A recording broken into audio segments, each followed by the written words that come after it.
안녕하세요. 장수진 원장입니다. 오랜만에 이렇게 다시 만나게 되었습니다. 오늘은 드물지만 또 생각보다 그렇게 드물지는 않은 또 그에 비해서는 상당히 중요한 개념에 대해서 한번 같이 알아보는 시간을 준비했습니다. 제가 그렇게 인물이 그렇게 내놓을 만한 인물은 아니지만 홍보물인지라 식사 시간에 이렇게 보여드리는 점 양해를 구합니다. 제가 진료도 열심히 하지만 또 블로그를 운영을 하고 있어서 또 그 가운데서 많은 분들이 질문해 주시고 또 많은 분들이 궁금해 하시는 주제가 오늘 요 주제라서 이렇게 선택을 이렇게 하게 됐습니다. 자, 척수병증이라는 상태에 대해서는 병원에서 설명을 들으셨거나 혹은 강제로 관심이 생길 수밖에 없도록 어떤 진단을 받으신 분들 같은 경우에는 요 그림처럼 모두 급박한 마음을 안고 계신 분들이 되게 많습니다. 특히나 인터넷으로 정보를 찾아보고 또 이렇게 정보를 접하시는 분들 같은 경우에는 일단은 모두 증상이 자기와 비슷하기 때문에 읽어보는 족족 이거 나와 상당히 비슷한데 라고 많이 긴장을 하시는 경우가 많은데, 그럼에도 불구하고요, 척수병증이라는 상태는 절대로 만만하게 볼 만한 상태는 아닙니다. 하지만 정확하게 아셔야 됩니다. 제가 오늘 설명드리는 것은 척수병증이 두려운 존재라는 걸 부각시키는 게 아니라 오히려 정확하게 이해시키려는 것이기 때문에 관심 있는 분들은 부담 없이 들어주시면 좋겠습니다. 자, 척수병증은 여기 그림과처럼 안개가 자욱한 느낌입니다. 뚜렷하게 길이 보이는 것이 아니라 갈 길은 이 정도인 거는 맞는 것 같지만 어딘가가 애매한 느낌. 대부분 환자분들이 척수병증에 대해서는 환자 본인도 또는 보호자조차도 제대로 이해를 받지 못한 상태에서 진단을 받으시는 경우가 되게 많습니다.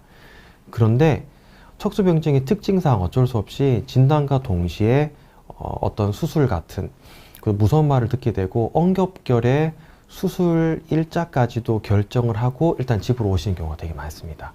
자, 일단은 진단은 되었는데 병원이라든지 또는 우리 의사들이 설명을 또 자세히 해주지는 않기 때문에 집에 와서 밤새도록 찾습니다. 척수병증이 뭔지 인터넷에서 찾아보고 밤새도록 찾아보아도 정보글 보다는 낚시글이라든지 또는 비전문가들이 쓴 그런 글밖에 없기 때문에 결국에는 환자분들은 수술하기 전까지도 보호자분들조차도 정확하게 인지를 못하는 경우가 상당히 많습니다. 심지어는 대학병원에서 척수병증 수술을 받으시고 제게 설명을 들으러 또 오시는 분들이 종종 계신데, 그런 분들 같은 경우에는 제가 수술을 직접 한 건 아니기 때문에 자세히 설명을 드릴 수는 없지만 그래도 가장 정확하게 설명을 드리려고 노력을 하고 있습니다.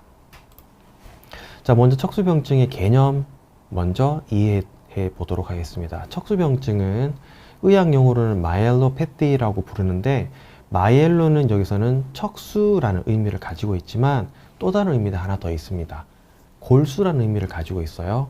두 번째로 패티라는 병거는 병적 상태다, 즉 아프다, 병이 있다, 이런 뜻으로 이해하시면 됩니다. 그래서 마이엘로패티라는 것이 우리나라 의학 용어가 한글로 바뀌게 되면서 척수병증이라는 것으로 번역이 되게 되는데, 종종 척수증으로 이렇게 이해를 하시는 분도 계세요.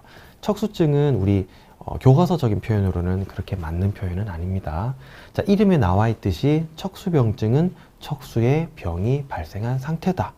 요까지 이해하시면 정확합니다. 그런데 척수에 대해서는 자, 신경이 뇌, 머리에서 시작해서 온몸으로 빠져나가기 전에, 흩어지기 전에 잠시 모여있는 터미널의 역할을 한다고 보시면 될 것 같습니다. 자, 문제는 터미널이기 때문에 여기에 어떤 병적 상태가 발생하게 된다면 그 이하, 전신에 해당하는 증상이 나타날 수 있기 때문에 영향이 좀 크다는 거. 그리고 신경인 것은 맞지만 신경이라기보다는 뇌의 가장 마지막 꼬리 부분에 해당하기 때문에 저희가 신경이라고 부른다기보다는 척수라고 조금 올려 부른다고 이해하시면 돼요. 그러니까 왕이라고 하지 않고 임금 또는 뭐 황제 이런 식으로 올려 부르는 것처럼 척수는 신경인 건 맞습니다. 그러나 조금 더 중요한 영역이기 때문에 높여 부른다, 이렇게 이해하시면 틀리진 않습니다.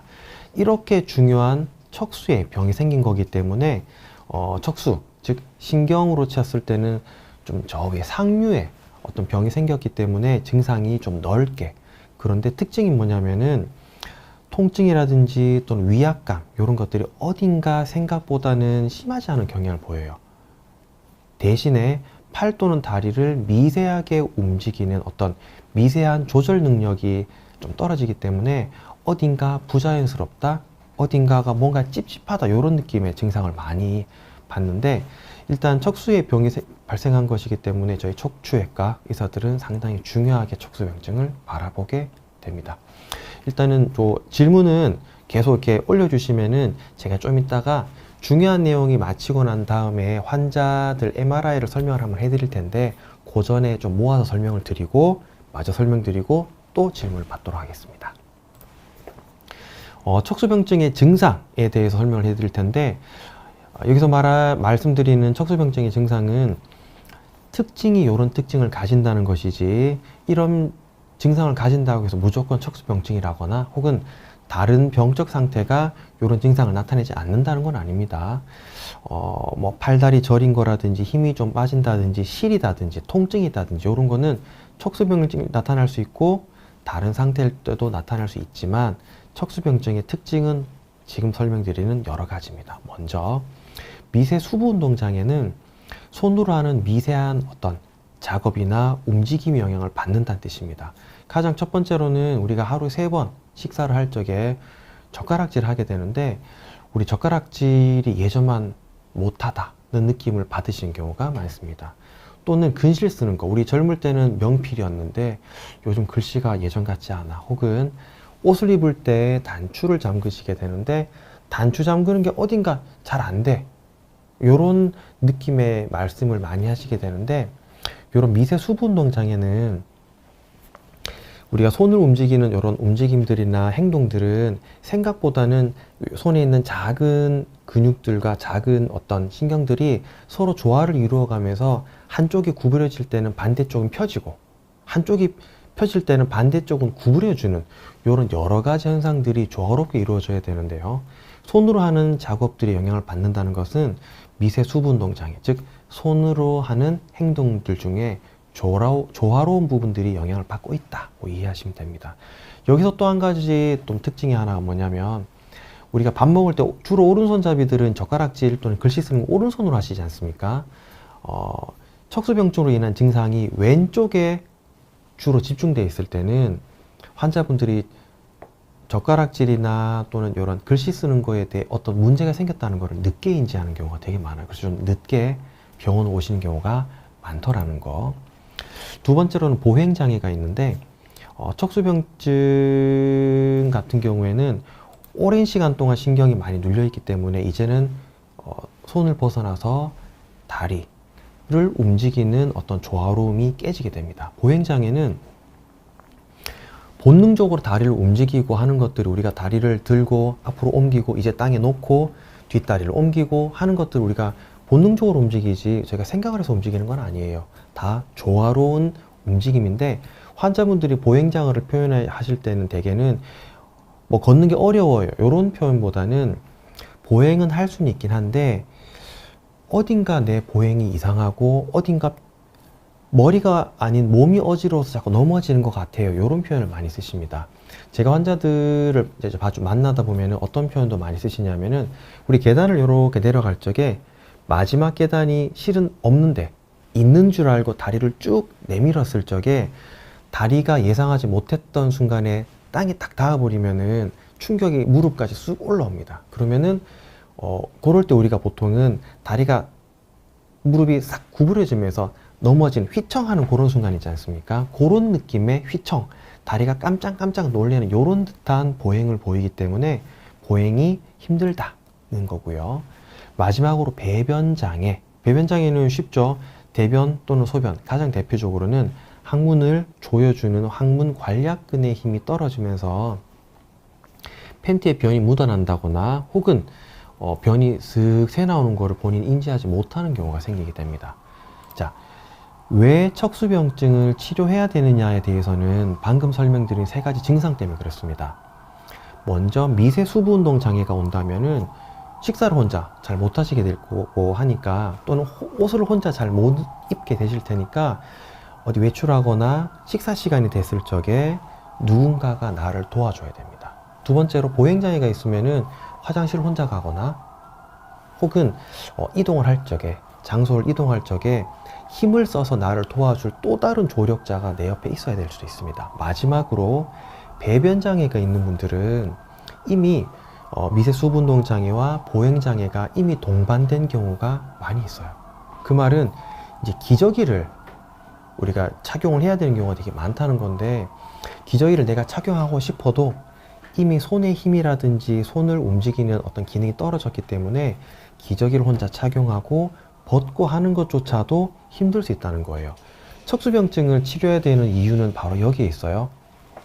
일상이 무너지기 쉽고, 무너진 일상을 극복하기 위해서는 다른 사람에게 극단적으로 의지해야 되는 그런 경우가 많기 때문에, 종종 보면은 척수병증은 너무나 뚜렷한데 보호자분들이 나 수술 안 할래요, 수술 안 하고 싶어요, 우리 어머니 아버지가 나이가 많기 때문에 수술은 하고 싶지 않아요 라고 이제 하는 분들도 많으신데, 그런 분들께 늘 설명드리는 것이, 수술은 하고 안 하고는 환자와 보호자 당신들의 선택이다. 하지만 이후에 혹시나 보행장애나 배변장애까지 동반된 경우에는 간병인을 사서 붙여야 된다든지 여러 가지 당신네들이 분명히 책임져야 될 만한 상황에 도래할 테니 그 부분을 잘 이해를 하시고 결정을 하시라고 설명을 많이 드립니다.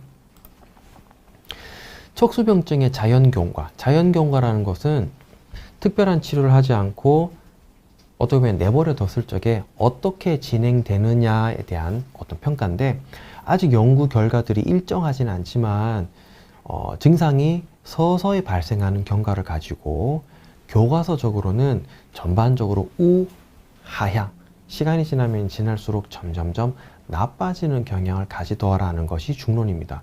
물론 아직 증상이 경하거나 심하지 않은 경우에는 좋아질 가능성도 없다고는 하지는 않지만, 증상이 뚜렷하거나 이미 일상이 무너질 정도로 어떤 뚜렷한 것들이 많이 드러나는 경우에는 결국에는 더 나빠지는, 그래서 이미 진단이 된 경우에는 환자나 보호자분의 의지와는 무관하게 수술적 치료를 포함해서 적극적으로 우리가 개입을 설명을 듣게 되십니다.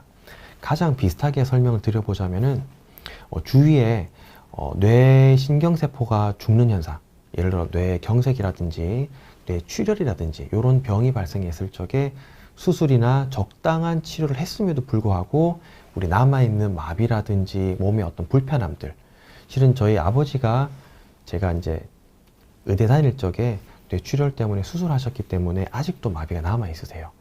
자, 우리가 그런 분들의 경과를 본다면은 환자의 어떤 재활에 대한 의지와는 무관하게 재활의 정도라든지 또는 이제 회복되는 정도, 회복되는 속도가 엄청 더딘 경우가 많아요. 또는 회복이 안 되는 경우도 되게 많습니다.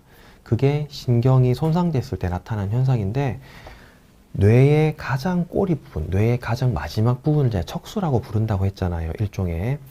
그러면 척수가 손상이 되거나 척수에 의해서 마비가 발생했을 때 그 이후에 나타날 수 있는 회복의 속도나 회복의 정도도 그만큼 더디거나 좀 적을 수 있다는 부분. 그래서 우리 척수병증은 치료를 꼭 해야 된다는 거고, 단순하게 디스크나 협착증의 개념으로 절대로 접근하면 안 됩니다. 척수병증을 만들어낼 수 있는 여러 가지 원인들이 있는데, 모두 다 척수를, 신경을 압박할 수 있는 원인들이에요. 심한 디스크, 협착증, 그다음에 요건 강론으로 들어가서 되게 좀 흔하지 않은 후종인대 골화증, 또는 흉추나 이런 데 잘 생긴다고 알려져 있는 황색인대 골화증, 요런 것들, 또는 종양, 외상, 다치는 거, 요런 것들이 모두 다 척수를 압박해서 척수병증을 유발할 수 있습니다. 자, 척수병증을 진단하는 거는 가장 중요한 거는 의사의 직감이에요. 자, 병력 청취, 환자의 증상을 의사가 듣고 그 다음에 그에 합당한 이학적 검사를 진행하게 되는 게 가장 중요한 진단 방법인데, 환자의 이야기를 들었을 때, 증상을 이야기를 듣고 했을 적에 어딘가 생각보다는 더디고 어딘가 생각보다는 너무 넓다거나, 환자가 말해주는 어떤 마비나 그런 거에 비해서는 환자 통증이 너무 심하지 않다거나, 아무튼 저희 의사들이 알고 있는 일반적인 어떤 경향과 조금은 다른 어떤 느낌을 많이 줍니다. 그래서 이 병을 의심하고 이런 상태를 의사의 어떤 경험이라든지 의사의 지식에 철저하게 의존하는 그런 상태입니다. 이학적 검사는 여러 가지가 있긴 한데 가장 대표적으로는 요런 세 가지 정도를 설명을 드릴 수는 있습니다. 조심하셔야 되는 게 요거는 이제 집에서 혼자 하는 게 아니라 이 병을 의심한 의사가 이것을 직접 시행하거나 평가를 해야 된다는 거예요. 집에서 혼자 해봤더니 이상해, 척수병증 아닌가? 그런 두려움은 가질 필요는 전혀 없습니다. 자, 호프만 징후는요, 요 영상에서 보시는 것처럼 제가 실제로 제 환자를 보여드리는 건데, 환자의 세 번째 손가락을 특정 상황에서 이렇게 자극을 하게 되면은 이렇게 첫 번째 또는 두 번째 손가락이 나도 모르게 깜짝깜짝 놀래는 이런 상태를 호프만 징후라고 설명을 드립니다. 이런 게 있을 때는 척수병증을 의심할 수 있는 것은 사실이지만 존재한다고 해서 모두가 척수병증이라는 뜻은 절대로 아닙니다. 두 번째는 그립 앤 릴리즈 테스트라고 해서 아까 미세 수부 운동 장애, 즉 손을 미세하게 움직이거나 또 빠르게 움직일 때는 조화가 중요한데 손을 빠르게 구부렸다가 폈다가를 반복하는 거예요. 10초에 몇 번을 할 수 있을까? 적어도 10초에 20번을 할 수 있어야 된다는 것이기 때문에 요게 만약에 빨리 못하겠어요, 뭔가 더디고 뭔가 좀 이상해, 그럴 때는 손을 움직이는 미세한 운동에 장애가 왔기 때문에 척수병증을 의심해보자는 것이고요.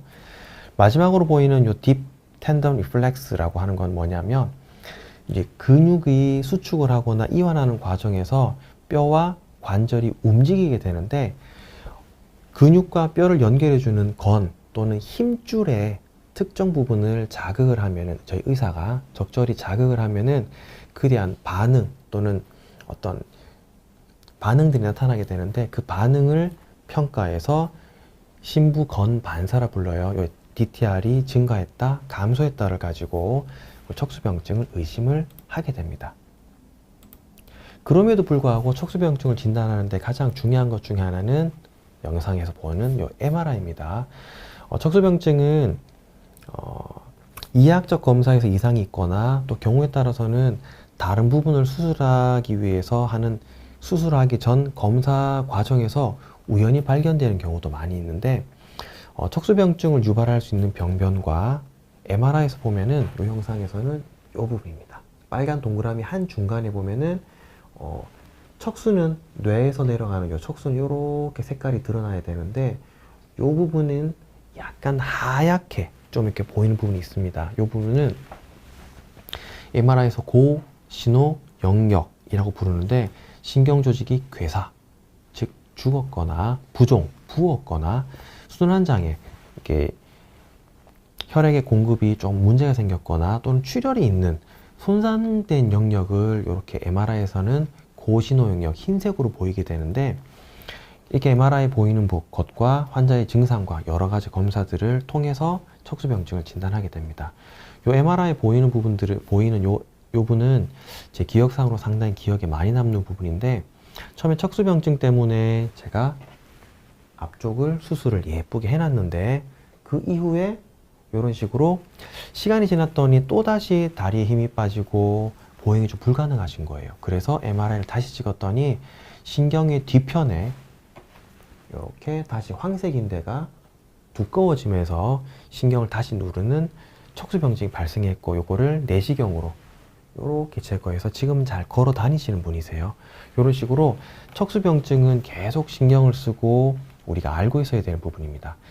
두 번째로 근전도 검사가 도움이 될 수 있는데 근전도 검사 자체가 진단을 딱 내려주는 것이 아니고 더 명확한 진단을 위해 도움을 주거나 수술하기 전에 검사를 하는 한 가지라고 보시면 됩니다. 자, 수술하는 또는 치료하는 목표는 두 가지입니다. 첫 번째, 더 나빠지지 않도록, 두 번째는 더 좋아질 수 있도록. 이게 어떤 의미를 가지냐면은 환자분께 늘 설명드리는 게, 자, 주식 또는 집값이 점점점 떨어지고 있다고 가정해 봅니다. 우리가 미래를 알 수 없기 때문에 이미 떨어진 이 상태에서 저희가 이 집이나 주식을 매각을 한다면 적어도 더 떨어지지 않는 범위 안에서는 우리가 그 시간을 좀 미룰 수 있지만, 더 떨어진다고 가정했을 때는 지금 매각하는 게 어떤 우리의 피해를 줄일 수 있는 거예요. 자, 지금 매각한다고 해서 원금을 보존하는 것이 아니라, 지금 매각하는 게 향후 더 떨어졌을 때를 대비하기 위해서 미리 팔아버리는 것처럼, 우리가 수술하는, 치료하는 목적은 척수병증으로부터 완전히 자유롭기 위해 수술하는 것이 아니라, 이 척수병증으로 인해서 이미 발생한 손상은 내려놓고 받아들이고, 아직 오지 않은 손상을 막기 위해서 하는 것이 치료입니다. 두 번째는 더 좋아진다는 개념인데, 아까 MRI에서 봤을 때 흰색 부분은 손상이 있는 부분, 그 중에 일부분은 이미 죽은 세포도 있을 것이고, 그 중 일부분은 아직은 죽지 않았지만 왔다 갔다 죽을 수도 있고 살 수도 있는 이런 조직들이 있다면, 지금 빨리 수술하고 적절히 치료한다면은 죽은 세포들은 내려놓고 받아들인다 하더라도, 죽어가고 있는 세포들에 의한 증상들은 얘들 회복만 잘 돼준다면은 좋아질 수 있지 않을까에 대한 개념이죠. 치료의 목표는 그래서 현재 상태를 유지하거나, 이게 좋아지는 것이 아니라 현재 상태를 유지하거나 적어도 더 나빠지지 않고, 바라건대 지금보다 어느 정도는 좋아질 수 있는 환경을 최소한 만들어주자는 게 치료의 목표가 되는 겁니다. 치료의 경과인데 이 부분을 환자분이 제일 많이 좀 놓치십니다. 자, 일단 더디입니다. 예전에 어떤 부분은 수술하고 3년이 지나서 자기 손으로 직접 이렇게 전화기를 들어 올리는 거를 3년이 지나서 경험할 정도로 더딘 경향을 가진 경우가 많습니다. 두 번째로 일시적인 악화, 점진적 악화. 이건 어떤 부분이냐면은, 보통 재관류 손상이라는 걸 설명을 드리는데, 재관류 손상이라는 거는 사람도 오랜 기간 금식 또는 단식을 하고 난 다음에 다시 음식을 갑자기 섭취하게 되면 큰일 납니다. 그래서 처음에는 물, 미음, 죽 이런 식으로 점점 단단한 음식으로 바꿔가야 되는 것처럼, 신경이 이미 오랜 시간 압박을 받아서 손상이 있는 거예요. 이 상태에서 수술은 보통 한 군데 수술하게 될 적에 길어야 한 2시간 정도 걸릴 텐데, 2시간 만에 신경이 있는 공간이 뻥 뚫리게 되는 거죠. 그러면은 이 신경이 오랜 기간 이렇게 눌려 있다가 갑자기 신선한 혈액이나 산소가 갑자기 공급이 되게 되면 오히려 이런 공급에 의해서 손상이 올 수 있다는 거죠. 그래서 일시적으로 악화되거나 또는 이런 점진적으로 조금 더 나빠지는 경향을 가질 수 있고, 두 번째로 MRI에서 보였던 손상되지 않은 또는 손상으로부터 졸업할 줄 알았던, 손상으로부터 회복될 줄 알았던 요 세포들이 우리 인간의 노력을 했음에도 불구하고 결국에는 괴사, 죽는 방향으로 흘러버린 경우도 있어요. 그건 저희들이 어쩔 수 없는 부분이기 때문에, 그런 경우에는 저희들은 조금 더 좋아지길 기대했지만 실은 조금 더 악화되는 경향을 보일 수도 있긴 하지만, 그럼에도 불구하고요, 저희들이 치료를 하는 목적은 현재 상황에서는 저희가 미래를 알 수 없기 때문에 좋아질지 나빠질지 모르겠지만, 긍정적인 마인드로 일단은 버티는 부분보다는 사람이 할 수 있는 최대한 노력, 수술이 됐든 적절한 치료를 받고 난 다음에 그 결과에 대해서 받아들이는 것이 실은 가족분들이나 환자 본인의 입장에서도 후회가 적지 않을까 하는 생각은 듭니다. 치료의 방법은 여러 가지가 있어요. 그러나 쉽게 생각하면은 신경, 척수를 괴롭히는 병변이 신경의 앞쪽에 있는 경우, 대부분 디스크에 해당하는 부분일 거예요. 그럴 때는 전방유압술이라고 하는, 흔히 말하는 목에다 철심 박는 수술을 하는 거고, 척수보다 뒤쪽에 있는 병변에 대해서는 후방에서 접근해서 제거하는 후방 감압술 혹은 후궁 성형술 같은 이런 수술을 진행할 수가 있습니다. 요거는 이따 영상에서 조금씩 보여드리는 걸로 하고, 실제로 제가 치료한 환자를 설명드리기 전에 질문 몇 가지는 설명을 좀 해드릴게요. 한 분이 질문하셨는데, 척수랑 척추는 아예 다른 표현이에요. 예를 들어 대한민국과 대한민국 국민은 다르잖아요. 그죠? 대한민국에 살고 있는 우리 국민이 대한민국 국민일 뿐이지 동의어는 아니에요. 척수는 척추 안에 지나가고 있는 신경을 이게 척추신경이라 부르는데, 그 척추신경 중에서 척추 안에 있는 척추신경 중에서 저 위쪽 상류 끝쪽을 척수라고 부른다. 이렇게 이해하시면 될 것 같습니다. 또 한 분이 이제 질문을 위쪽에 했는데, 척수가 어디 있느냐는 거예요. 척수는 일반적으로 경추에서 요추가 시작되기 전까지를 척수라 불러요. 즉, 척수라 부를 때는 경추 척수병증과 흉추 척수병증, 이렇게 두 가지로 나눌 수 있는데, 어차피 경추 척수는 팔을 포함한 그 아래쪽에 대부분에 영향을 미칠 수 있는 거고, 흉추 척수는 흉추를 포함한 아래쪽에 영향을 미칠 수 있는 거라서 흉추 척수병증과 경추 척수병증은 다릅니다. 광나루님께서 경추 척수증이라고 질문하셨는데, 정확하게는 척수증이 아니라 척수병증으로 이해하시는 게 맞습니다. 왜냐면은 요건 아까 설명드리려다가 말았는데, 척수병증, 마이엘로패티라는 거는 의학 용어로 번역이 된 건데, 거꾸로요. 척수증, 우리 의학 용어에서 증이라고 말하는 거는 오시스라는 걸로 부르게 돼 있어요. 그럼 척수에다가 증을 붙인 마이엘로시스가 척수병증일 텐데, 척수병증은, 그러니까 척수증에 해당하는 마이엘로시스는 실은 척수증이 아니라 골수증이라 불러요. 골수의 병이 생긴 거를 마이엘로시스라 부르지, 척수증에 해당하는 명칭은 교과서적으로는 그렇게 맞는 표현 같지는 않습니다. 자, 척수병증을 예방할 수 있는 방법, 자세. 사실 요거는 좀 너무 어렵다고 해야 될까. 자, 척수병증은 이미 신경을 누르고 있는 어떤 심각한 병이 오랜 기간 척수를 눌러서 오는 환경이기 때문에요. 척수병증을 예방하기 위해서는 하나밖에 없어요. 척수병증이 오기 전에 척수를 압박하고 있는 그 병변을 제거하는 수밖에 없는 거예요. 그러나 제가 아까 전에 설명을 드리진 않았지만, 후종인대 골화증이라든지 또는 황색인대 골화증이라든지 또는 심한 디스크, 심한 협착증이 있는 경우에 이 병을 치료하지 않고 가만히 냅뒀다가 우연한 기회로 목이라든지 척추에 큰 충격이 꽝 부딪혔을 경우에는, 제가 환자분들께 이런 설명을 많이 드려요. 우리가 이렇게 맞아도 아파요. 그런데 여기에다가 사탕을 하나 물고 이렇게 맞아보면은 엄청 아파요. 자, 신경의 입장에서는 이미 사탕을 물고 있는 거예요. 디스크라든지 협착증이라든지 무슨 골화증, 이런 병들 때문에 신경이 이미 사탕을 물고 있는데 여기 충격이 꽝 와버리면은 신경은 그 충격에 의해서 척수병증이 외상에 의해서 발생할 수도 있는 부분이기 때문에, 질문하신 것처럼 척수병증을 예방할 수 있는 방법은 하나뿐이에요. 척수병증을 일으킬 수 있는 그 병변을 미리 제거하는 방법밖에 없습니다. 자세로는 불가능합니다. 척수병증은 아닌데 허리가 약해서 잘 삐끗한다. 어떻게 해야 될까요?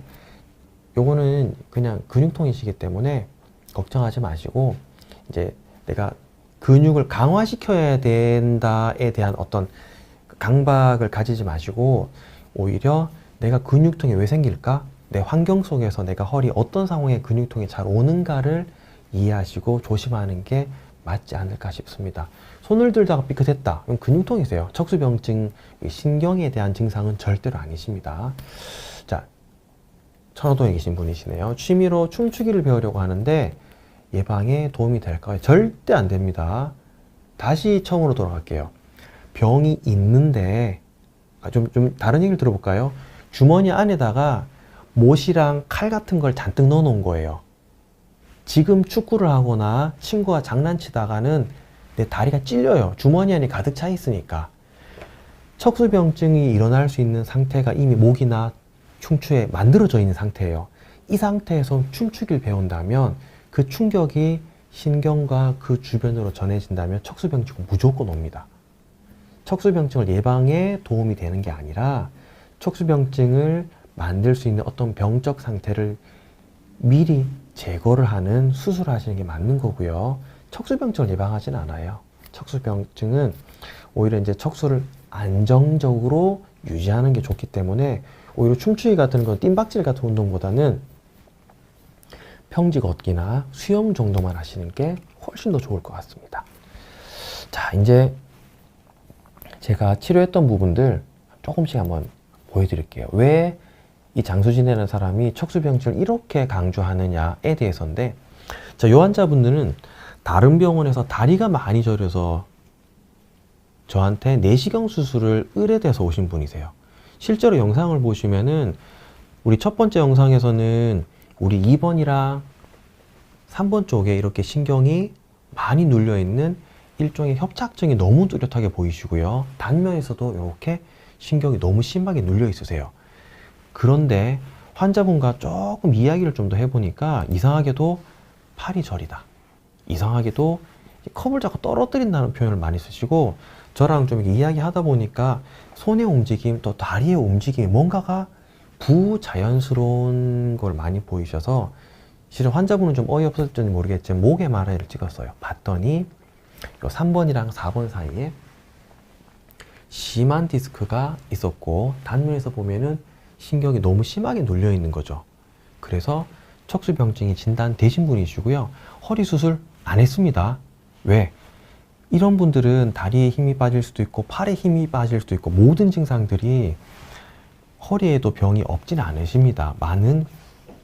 훨씬 더 중요한 거는 경추 척수이기 때문에 척수를 치료를 하시게 된 거죠. 또 요분은 다리에 힘이 없다고 해서 휠체어를 타고 오신 분이세요. MRI를 봤더니, 그러니까 휠체어를 타고 오실 때 이미 지역 병원에서는 수술에 허리에 필요할 것 같아요 라고 설명을 들으셨던 것 같아요. 오른쪽 5번이랑 천추 1번 사이에 추간공 협착증, 3, 4번, 4, 5번, 5, 6번 사이에 협착증, 왼쪽 4번과 5번 사이, 5번과 6번 사이에 추간공 협착증, 이 정도면 서너 군데 유압수를 해야 될 것 같아요. 그런데 이분도 휠체어에 앉아 계신, 다리에 마비가 올 정도로 문제가 된 분 치고는 다리 통증은 별 말씀을 안 하세요. 뭐 저리기는 한데 별 관심이 없는 듯한. 제가 설명드렸듯이 척수병증의 특징은 마비에 비해서 통증이 어딘가가 좀 맞지 않는 경우죠. 그래서 목을 MRI를 찍어봤더니 마찬가지로 3번과 4번 사이에 심한 디스크가 이렇게 튀어나와서 신경을 강하게 압박을 하고 있고 척수병증이 진행된 경우입니다. 그래서 이분처럼 이분은 앞쪽에서 들어가서 유압수를 진행하신 분입니다. 추러스님, 요거 한번 설명을 하나 좀 해볼게요. 자, 척수병증 수술 후에 일상생활은 언제부터 가능한가요? 완치가 가능한 병일까요? 요것도 이제 설명을 제대로 안 들으셨어요, 그죠? 자, 일상생활이라고 말하는 거는 먹고 자고 싸고인데, 척수병증을 수술 후에 제가 경과가 엄청 느리다고 했잖아요. 아까 예를 든 것처럼 뇌출혈이나 뇌경색이 치료를 받으신 분들이 마비라든지 이런 재활 과정이 엄청 길게 걸리는 것처럼 척수병증 후에, 예를 들어 방금 보여드린 요분 휠체어를 타고 왔는데 어떤 힘이 빠졌던 부분 수술하고 다음날 걸어 나가, 아닙니다. 절대로. 어느 정도 오랜 시간이 지나서 다리 힘이 서서히 돌아오는 것 같아요 라고 표현을 하시지, 수술 이후에 바로 뭐 뛰어다니고 그런 건 없습니다. 수술하고 난 다음에 증상이 심하지만 않다면 일상생활은 거의 바로 가능하세요. 다만 다리 힘이 빠진다든지 젓가락질이 잘 안 됐던 그런 부분들은 천천히 돌아오겠지만 완치는 가능할 수도 있지만 목표를 조금 낮추어 잡으시는 게 좋아요. 적어도 척수병증이 있어서 치료, 수술하신다면은 수술 이후에 지금보다 더 나빠지지는 않는다. 수술은 대성공인 거예요. 수술하고 난 다음에 원래의 일상생활로 완전히 돌아가는 거를 목표로 잡으시면은 적지 않게 실망을 하실 텐데, 적어도 지금보다 더 나빠지지 않는 범위 안에서는 좋아진 거를 기대하자로 기대하시면은 오히려 더 많이 만족하시지 않을까. 왜냐하면 환자분 이거를 기억을 어떤 이해를 잘 못하시기 때문에 대학병원이나 또 이런 제대로 이해를 못하고 수술하신 분들은 실망을 많이 하세요. 실은 수술하고 난 다음에 뛰어다닐 줄 알았는데 그런 건 아닙니다. 뭐먹지님, 척수병증에도 운동이 도움이 되나요? 절대로 안 됩니다. 어떤 운동을 해야 좋을까요? 운동하지 마세요. 오히려 척수는 손상을 입어서 이미 생사를 넘나드는 좀 힘든 상황이에요. 이미. 그런데 이런 상황에 가장 좋은 건 뭘까요? 쉬는 거예요. 안정이죠. 요럴 때 운동을 한다고 도움이 된다기보다는 안정을 하는 것 첫 번째고요. 두 번째가 보통 환자분께 늘 강조해 드리는 거는 종합 비타민제 잘 챙겨 드시라는 거. 실은 비타민 중에 B를 드시는 게 옳은데 또 B 먹고 C 먹고 D 먹고 어느 세월에 다 챙겨 드시냐는 거죠. 그래서 종합 비타민제 한 알 정도를 챙겨 드시는 게 나을 것 같고, 경우에 따라서는 혈관 확장제라든지 그리고 이제 금연 이런 것들 잘 하시는 게 도움이 많이 되지 않을까 생각이 듭니다. 또 아까 그 케이스로 다시 돌아가면은 이런 식으로 여러 군데 병이 있어서 이런 분들도요, 결국에는 MRI를 찍어 봤더니 이번에는 뒤쪽입니다. 아까 전에는 앞쪽에 병이 있었는데 이번 뒤쪽에서 이렇게 불룩불룩하게 신경을 누르고 있는 거예요. 신경이 앞뒤로 이렇게 눌려 있기 때문에 척수병증이 발생한다는 거예요. 그래서 이분은 좀 특이하게 앞쪽에 있는 신경의 앞쪽에 있는 요 병변들을 제거한다는 개념은 크게 의미가 없어요. 왜? 앞쪽을 제거해 봐야 뒤쪽에 있는 요 병변들 때문에 신경이 여전히 눌릴 거기 때문에 이럴 때는 뒤쪽에 있는 병변을 제거하거나 그걸 후방 감압술이라고 하고요. 뒤쪽에 있는 요 조직들을 그대로 뜯어서 뒤로 옮겨 버립니다. 요 그림처럼 앞쪽에 있던 조직들을 뒤로 옮겨 버리면은 신경이 이렇게 내려가는 공간을 충분히 넓게 만들어 드릴 수는 있거든요. 요거를 후궁 성형술이라고 부릅니다. 요분도 저 멀리서 이제 디스크가 진단되신 분이에요. 그러니까 3번이랑 4번 사이에 요렇게 흔히들 말하는 디스크가 터져 나와 있어서 저한테 내시경 수술을 위해서 의뢰가 되신 분인데, 수술 전 검사에서 우연히 목을 봤더니 엄청 심하신 거예요.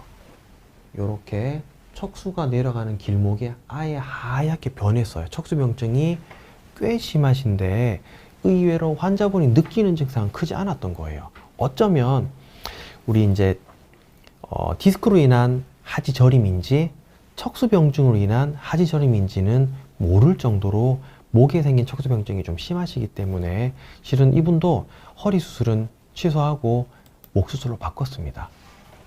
병변 자체가 앞쪽에 있긴 하지만 요분 수술하기 전에 CT를 찍어 봤더니 대부분의 조직들이 딱딱하게 뼈로 바뀌어져 있더라고요. 그럴 때는 앞에서 들어가서 제거하는 거는 제한적이기 때문에 뒤쪽에 있는 이 조직들을 그대로 뜯어서 뒤로 옮깁니다. 그러면은 이렇게 공간이 충분히 넓어지게 만들어 드릴 수 있는 이거를 후궁 성형술이라고 합니다. 자, 요분은 또 다른 분이세요. 요분도 휠체어를 타고 오셨어요.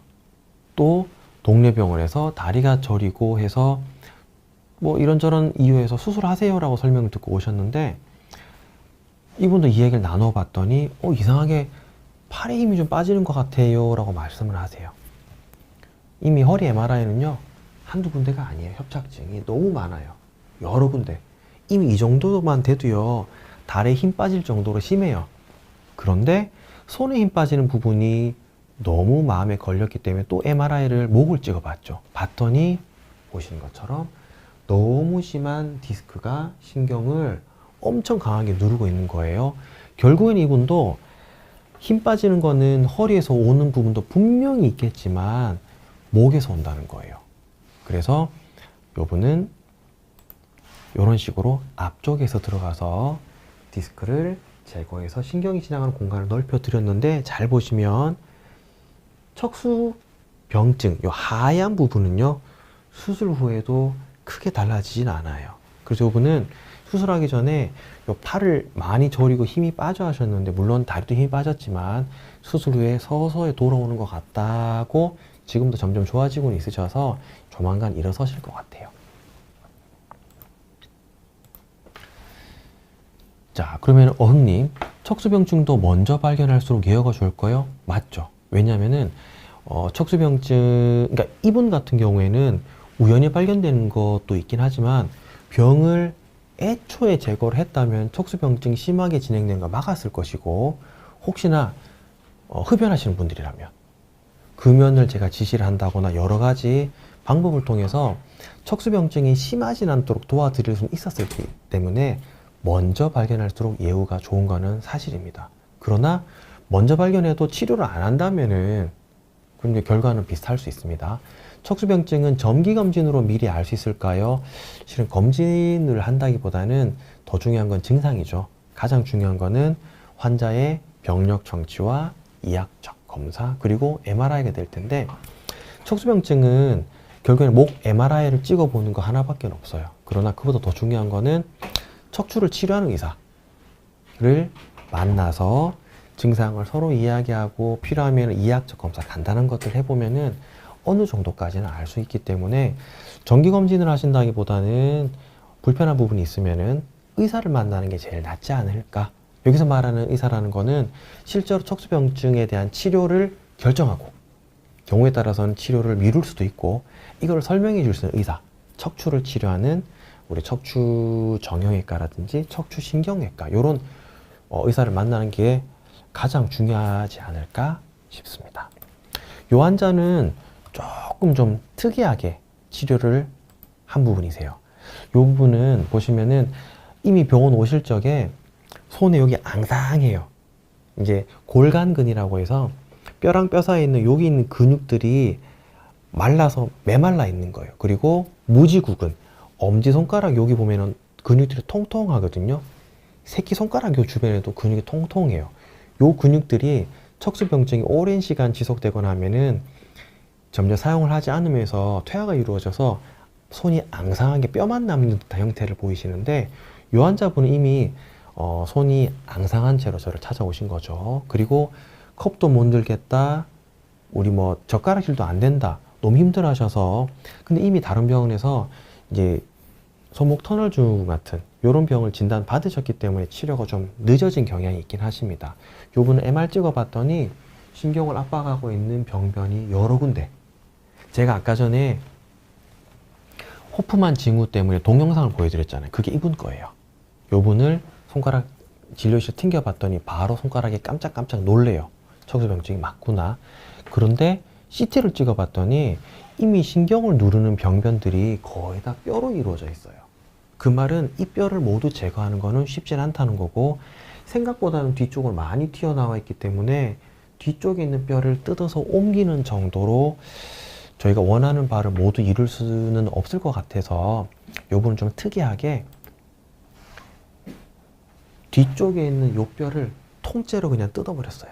물론 뜯는 것이 언제나 좋은 수술은 아니에요. 그러나 이 환자분께는 이게 가장 좋은 치료로 판단했기 때문에 뜯어냈더니 보시면 여기 뒤쪽에 있는 뼈를 완전히 뜯어내고 난 다음에는 저희가 불안정성, 뼈가 덜렁거리는 현상을 필요하면은 진단하고 치료해야 되기 때문에 엑스레이를 6개월 정도 지나고 난 다음에 엑스레이인데 뼈가 덜렁거린 건 없어요. 이 정도는 제거하면서 치료도 가능하다는 거. 자, 요분은 좀 특이하신 분인데 지난 2년 동안 제가 이 환자를 만난 게 벌써 3년이 됐기 때문에 2년보다 많이 지났죠. 저를 만나기 전 2년 동안에 어깨가 아프고 해서 온갖 병원을 다 다니셨어요. 주사도 맞아보고 뭐 약도 먹어보고 온갖 치료를 다 받으셨어요. 그런데 이제 그러다가 안 되니까 이제는 이런저런 병원에서 목도 한번 질려보시죠. 그래서 저를 한번 찾아오신 거예요. 그런데 환자분의 이야기를 좀 해보니까 환자분이 자꾸 어깨가 아프다는 것도 표현을 하시지만 자꾸 손을 쓰는 거에 대해서 약간 좀 부자연스러운 게 보여서 한번 살짝 물어봤어요. 혹시나 걸으실 적에 자꾸 다리 힘 빠지는 건 없으세요? 혹은 걸으실 적에 다리가 자꾸 퉁퉁 튀는 듯한 느낌으로 보행이 좀 이상하진 않으세요? 여쭤봤더니 갑자기 펑펑 우시는 거예요. 왜 그러냐 했더니 그런 질문을 해보는 건 당신이 처음이래요. 실은 그런 게 있대요. 그 다음 이제 질문은 뻔하죠. 미세 수분 운동장애. 손으로 젓가락질, 손으로 글씨 쓰는 거 어떠시냐? 단추 잠그는 거 어떠시냐? 힘들대요. 그리고 걸을 때 보행장애, 그리고 팬티에 변도 조금씩 묻어나는 것 같대요. 요까지 봤을 때는 분명히 단순한 어깨 문제가 아니고 척수 저 신경이 저 위쪽 부분의 문제라는 거는 드러나기 때문에 MRI를 찍어봤죠. 찍어봤더니 보시는 것처럼 엄청난 크기의 디스크가 2군데나 있으시고요. 신경은 이렇게 눌려 있는데 여기는 하얗게 척수병증이 너무나도 뚜렷하신 거죠. 이렇게 되면 이제 환자분께는 현재 상태에서 당신의 일상생활을 완전하게 회복하는 게 목적이 아니라 지금보다 더 나빠지지 않고, 쉽게 말하면은 앞으로 안전병이 되지 않고 그나마 숟가락이나 쥐고 밥 먹는 거 숟가락 쥐는 힘은 남겨놓고 팬티에 변이 묻어나는 정도인데 똥 싸버리지 않도록 최소한 우리가 지금보다 나아지는 건 기대해야 되지 않겠냐고, 젊은 나이에. 그래서 수술을 권유했고, 환자분은 오히려 이게 제가 하는 뭐든지 하겠다, 당신이 권유하는 치료는. 왜냐, 내 병을 2년 동안 찾아준 건 당신이 처음이기 때문에. 그래서 수술을 이렇게 했어요. 앞쪽에서 들어가서 디스크 모두 제거하고 신경이 지나가는 공간을 충분히 만들어 드렸어요. 지금은 현재 1년 조금 넘은 상태신데, 지금은 이제 본업에 충실하시고 운전도 하시고 잘 사시거든요. 요분처럼 우리가 언제나 척수병증을 치료한다에 대한 개념이 아니라 척수병증을 마음 한켠에 늘 가지고 있어야 된다는 거. 우리 적어도 척추를 진료하는 의사는. 동네 병원에서 이거를 놓치는 경우는 있어요. 그럴 수 있어요. 그러나 실제로 이제 척추를 치료하는 의사들은 저희가 이렇게 상당히 중요하게 본다는 점. 마지막으로 이 케이스는 흔히 말하는 황색인대 골화증이에요. 요거는 신경 또는 척수의 뒤쪽에 있는 요 까만 요 부분들이 흔히 말하는 황색인대인데, 보통은 이제 협착증일 때는 황색인대가 두꺼워지는 경향을 가져요. 근데 요 분 보면은 다른 병원에서 지금까지 허리 MRI를 여전히 계속 찍었는데 다리가 저리고 어딘가 힘이 빠지고 쥐가 날 때도 있는데, 다른 병원에서 MRI 찍었더니 자꾸 정상이라고 한다는 거예요. 근데 저희 병원 MRI 찍을 적에 뭐 영혼을 가지고 찍는다고 표현을 하는데, 5, 4, 3, 2, 1 요주까지 찍는 것이 아니라 흉추 저 위에까지 한두 개는 포함시켜서 찍어 봤더니 여기는 흉추 척수에 해당하는 부분, 여기를 이렇게 강하게 누르고 있는 황색인대 골화증이 확인이 되는 거죠. 요처럼 요 흉추 척수가 뒤에서 튀어나오는 요 두 가지 딱딱해 보이는 요 놈들 때문에 신경이 눌려 있는 요거는 흉추 척수 병증. 원인은 황색인대 골화증. 이게 척수병증이 진단명이긴 하지만 다른 진단명에 의해서 발생한 척수병증이기 때문에 이건 척수병증을 기억하시는 게 아니라 원래 병을 잘 알아내야 되는 게 중요하죠. 그래서 이렇게 뒤쪽에 있는 병변을 제거하고, 원래 이렇게 생겼던 신경이에요. 중간에 척수가 보이고 주변에 이렇게 공간이 있는, 이게 정상적인 신경의 모양인데 수술했더니 이렇게 신경의 모양이 예쁘게 회복이 잘 됐구나. 실은 이분도 실은 또 오랜 기간 동안에 뭐 환자 본인 표현은 뭐 수년이라고 표현하시는데, 결국에는 병을 찾고 치료하는 거는 척수병증이라든지 여기에 관심을 가진 의사들인 거지, MR 찍었더니 안 나옵니다. 그건 누구나 할 수 있는 말입니다. 여러분들이 이렇게 척수병증에 대해서 우리가 영상을 보고 증상을 공부하고 알 수는 있긴 한데, 조심하셔야 되는 게, 척수병증은 이미 신경의 가장 위쪽에 강으로 치면은요, 상류에서 어떤 폐수가 쏟아져 나오면은 중류, 하류 모든 곳에서 어떤 나쁜 성분들이 검출돼요. 즉 척수병증에 의한 증상은 경추 디스크, 허리 디스크, 협착증 모든 병과 증상이 거의 똑같거나 유사해요. 그러나 어딘가 달라요. 그걸 캐치해내는 게 우리 척추외과 의사들이기 때문에 척수병증을 기억하고 두려워하는 것이 아니라 내 증상이 뭔가 애매하거나 할 적에는, 그러니까 의사와 조금 더 자기 증상에 대해서 조금 더 자세하게 나누는 그런 내용들이 더 중요한 게 아닐까라고 생각을 합니다. 이렇게 뭐 제 강의는 준비는 끝이 났는데, 저희 병원이 이렇게 블로그도 운영을 하고 경우에 따라서 홈페이지에 글 남겨주시는 분들 되게 많으세요. 또는 MRI를 저한테 보내주시고 제가 판독을 해드리는, 어제 간밤에는 미국에서 MRI를 보내셨더라고요. 저한테 메일로 보내서 어떠냐 이렇게 대답을 해드렸는데, 정보들은 되게 많아요. 하지만 제발 부탁인 거는 그 정보를 일반인들끼리 교환하지 말고, 일반인들끼리 서로 질문하고 대답하고 서로 뭐 여러분 당신은 어때서 이런 걸 교환하지 마시고요.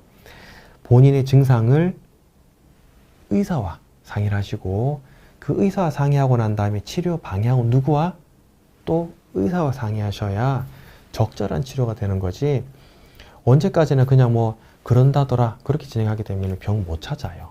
그거는 꼭 기억하시고, 혹시나 또 궁금한 거 있으시면은 뭐 제 개인적인 블로그로 찾아오셔도 제가 대답은 다 해드릴 수 있으니까 그건 여러 가지 채널을 잘 이용하시고 건강하게, 척추 건강, 그리고 다른 곳의 병들도 너무 늦지 않게 치료 잘 받으시길 바랍니다.